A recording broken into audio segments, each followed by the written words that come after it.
Hello and welcome to this video. This is the first time I've ever done a video. I literally have no idea what I'm doing. I really don't know how to introduce the video either. I'll introduce myself. My name is Ray Makepeace and I run a business called Freedom Bridge Consulting. We offer freelance estimating for mechanical and electrical packages, and we also offer business development for the construction industry. And I had a little moment last night where I thought I wanted to make a post about neurodivergency. I'm not even sure if that's the right word. It's more to do with ADHD, as that's what I relate to. And a lot of the people I know have either been diagnosed with it or going to be diagnosed with it or think they have it or have very, very similar behaviours.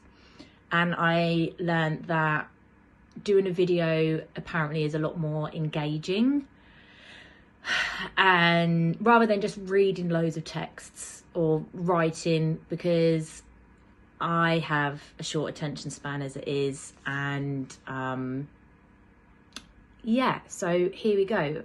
Recently I came up with the theory that a majority of people in the construction industry have ADHD. And the reason I can see this is because there's a familiar pattern in behaviours in people, especially when they talk about their childhood and how they behaved at school and how they were treated at school. So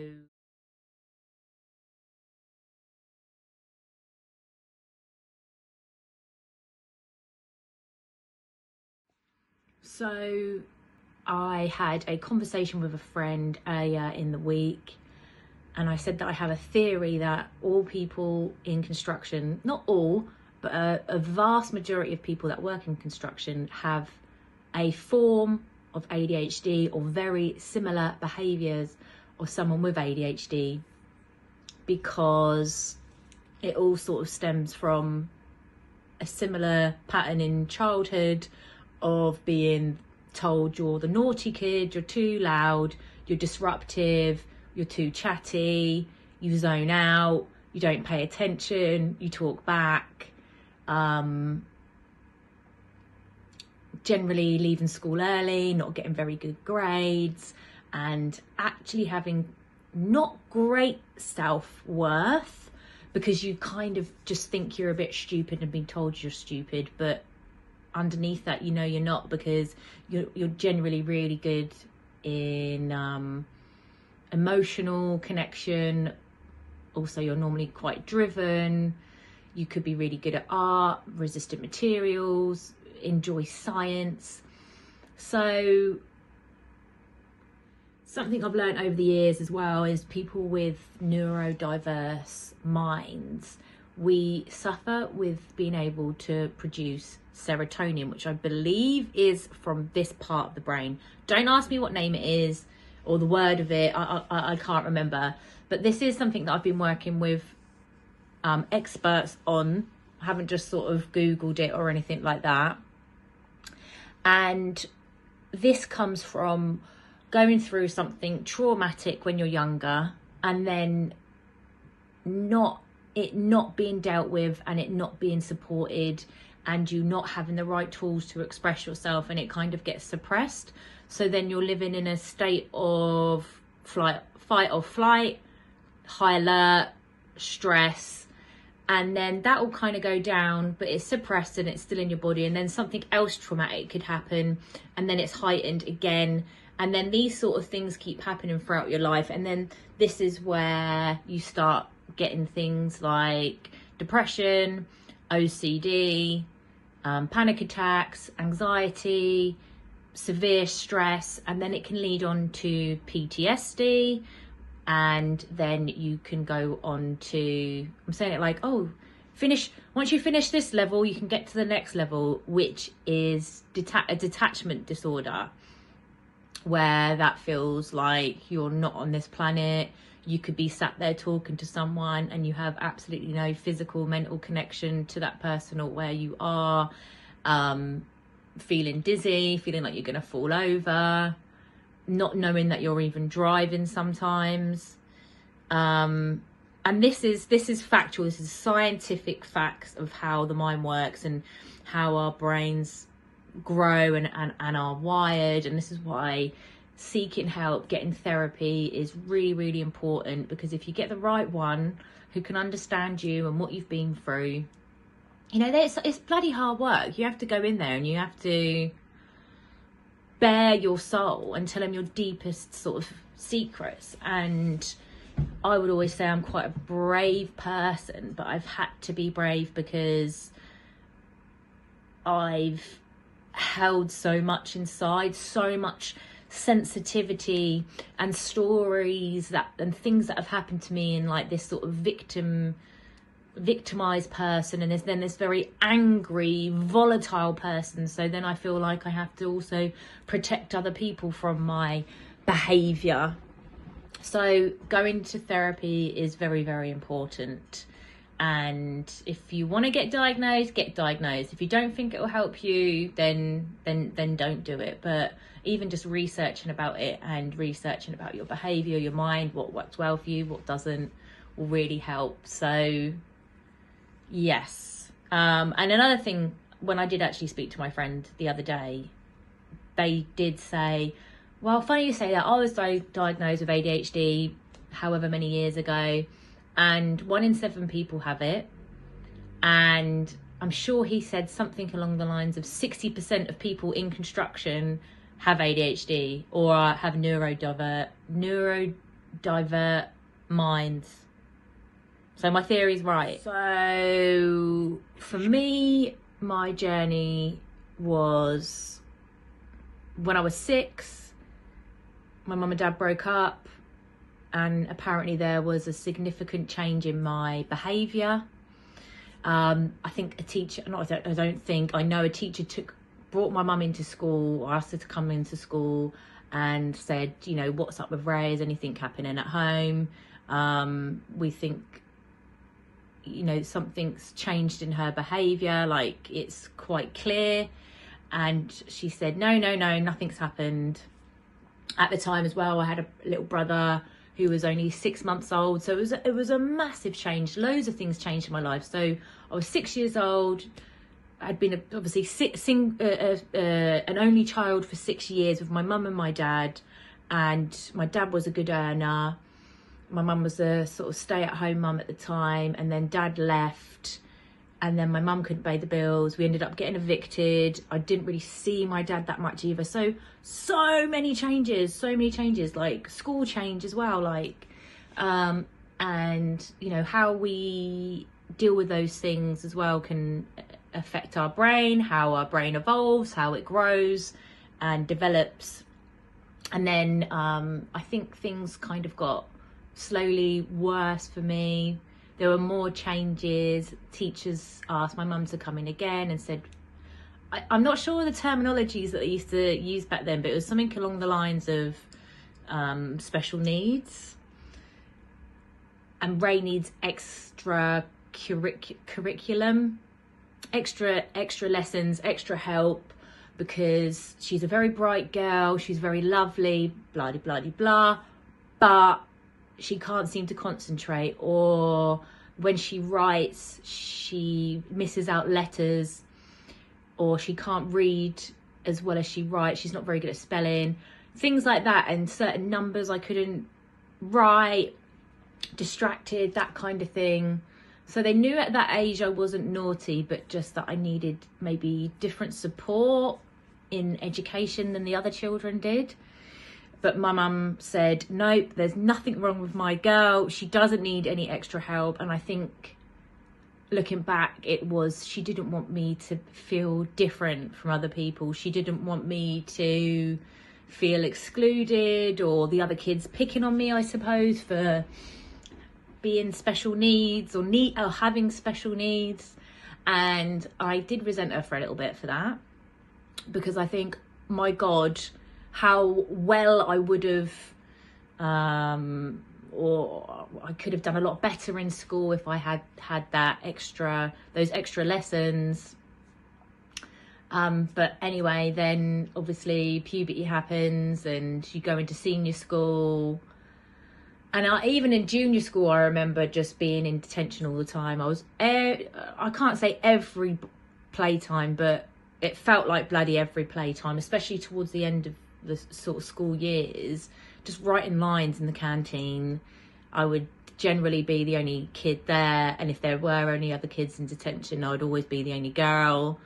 And I didn't even think I was naughty because I wasn't horrible. I didn't used to get in fights or anything like that. I was just very disobedient.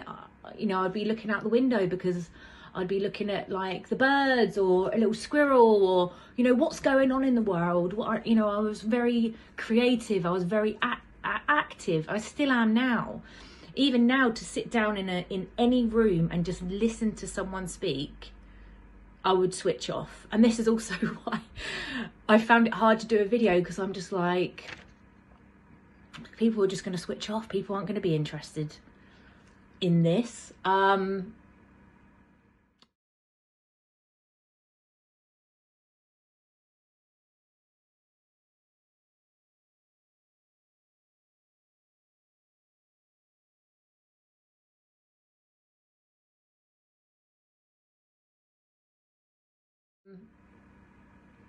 Yeah, and then senior school, we will have challenges again there.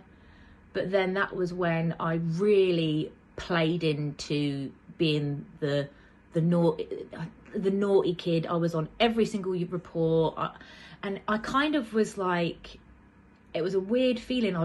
It was just like, this is what you've branded me. If you think this is naughty, I'll show you what naughty is. What naughty is.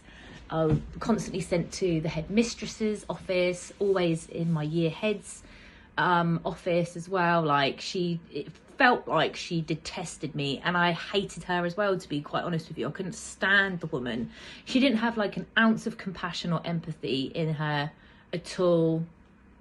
I remember once, actually, and I felt really ashamed about this. My mum didn't have a lot of money, so she couldn't just be buying me new school trousers and shirts and shoes and stuff like that. So my stuff used to like not fit properly, or be a bit secondhand, or it's a bit cheap. And I remember the flies on my trousers had broke, and I didn't know how to fix a zip. I didn't know how to fix a zip. I don't know whether mum was too busy because she was working, I think, 2 jobs, or she didn't have the money to get it replaced. I'm not sure. So I had my jumper tied around my waist to cover it, and I was getting told off because I had my jumper tied around my waist. They were quite strict with uniform at that school, and so I kind of took it off, all embarrassed, and she sort of saw it, and I saw the embarrassment in her face as well. But I thought that was a bit rubbish looking back, because why wouldn't you say like, oh, are you okay? Do you need a new zip? Is everything okay? Do you need a new pair of trousers? There was just nothing there from her. I honestly don't know why some of them teachers at school wanted to be teachers, because they didn't have any compassion for children whatsoever. And the way they used to talk to them was just not supportive or loving or caring or setting a good example to what, you know, an adult's supposed to be. Anyway, I digress. Wasn't bothered about doing my GCSEs. I think year 11, I bunked off of school as much as I possibly could get away with. And yeah, and that's when I was just, I think even in senior school, I was just always just more interested in earning money. I found my little ways to do that.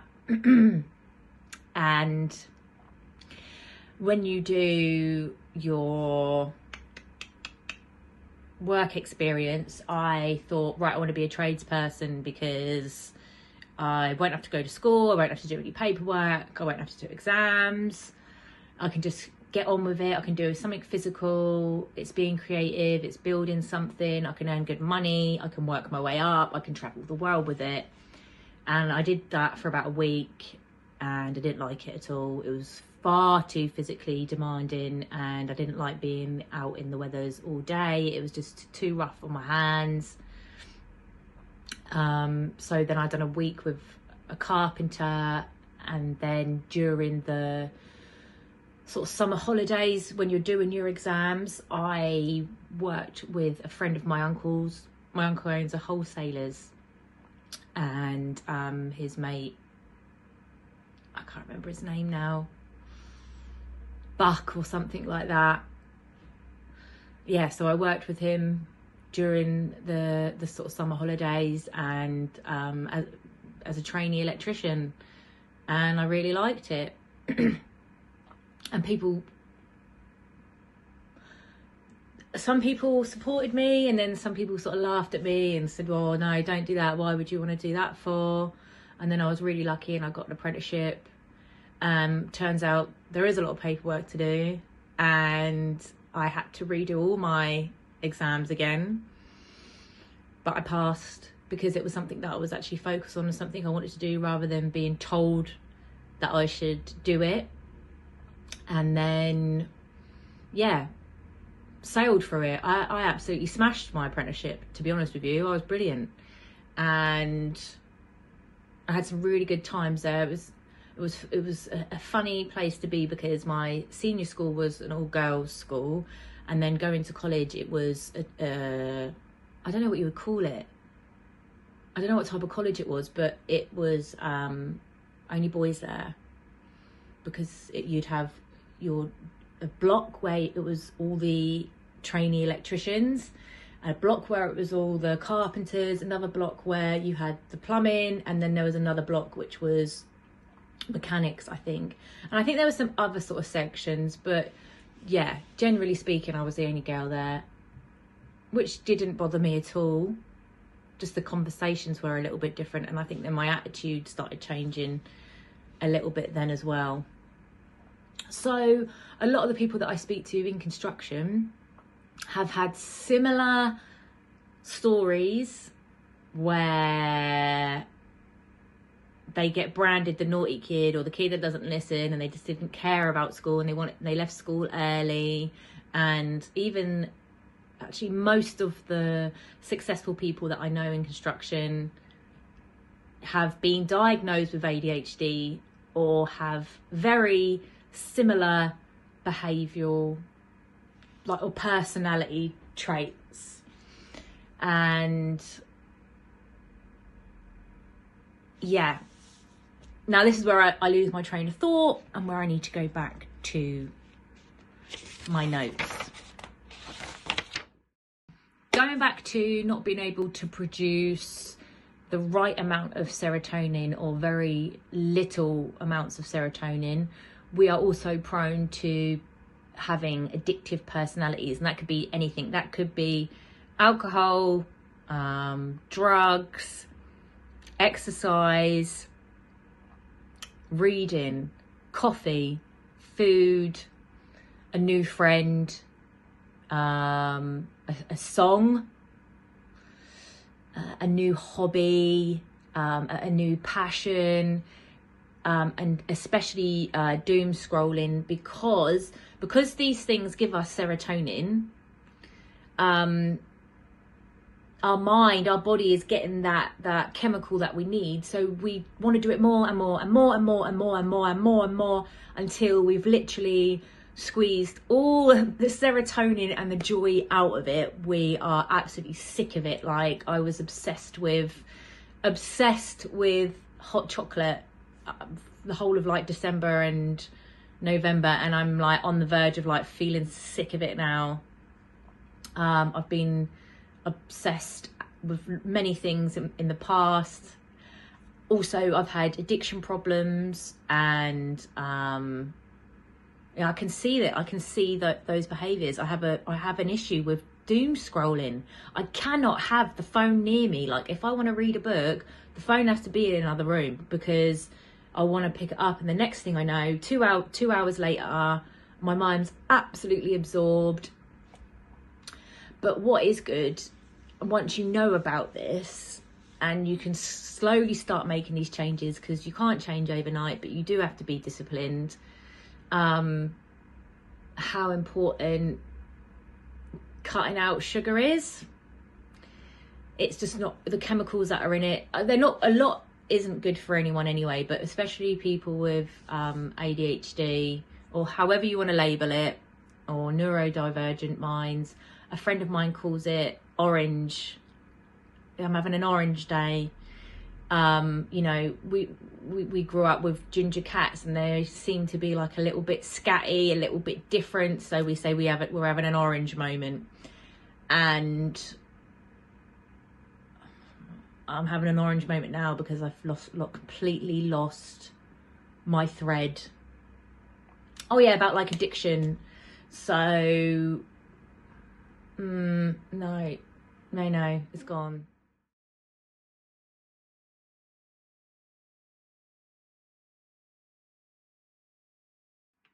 So I think an apprenticeship for anyone is really, really good, because for me, it kept my mind engaged, because I'm in different classrooms, different people, and then I'll be on site with different people, different location. My mind's being stimulated, my body's being active.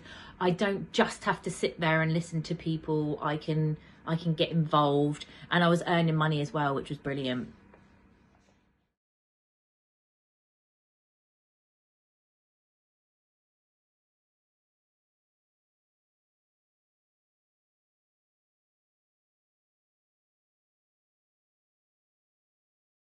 And I don't know if other people struggle with this as well. Like I said, to sit there in a room and just listen to someone, and I still have it now, my mind always, what I call, goes into white noise mode, where it's almost like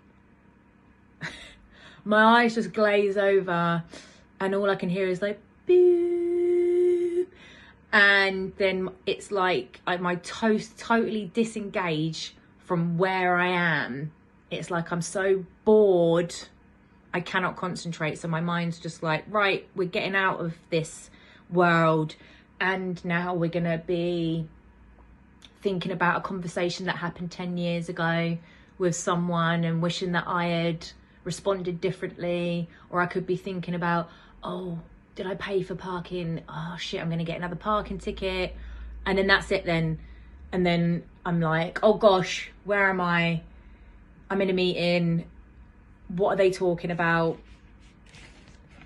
So doing our best to have a healthy lifestyle will often help with, I don't even know if you'd call them side effects, but it's just like, say ADHD is, it's almost like an umbrella for all the other like little things that we have. Because generally speaking, people with ADHD will suffer with OCD, anxiety, depression, stress, and these elements can be reduced through therapy, through self-work, self-love, but also what we're putting in our body and how much sleep we're having as well. And generally speaking, most people with ADHD, like I said before, have had traumatic experiences that haven't been dealt with. So this goes back to speaking to people and getting proper therapy about it, because it's really good if you have friends and family that are understanding and loving and supportive and caring, but they might not know how your brain works, helping something click in your mind, like that little missing piece of puzzle, to make those changes, to understand yourself, to let go of something. If you hold a lot of trauma in your mind and your body, therapy is a really good way to get that out. Like, there's stuff that I wouldn't talk to other people about. I wouldn't bawl my eyes out in front of other people, because I felt like this is something I need to get over. I felt like I've always had to be strong and tough, and I can't show anybody that I'm weak because I'm this brave woman. I'm actually a complete softie. I can be, a tough cookie as well. I'm both, but yeah, get therapy. Even if you haven't got ADHD, get therapy.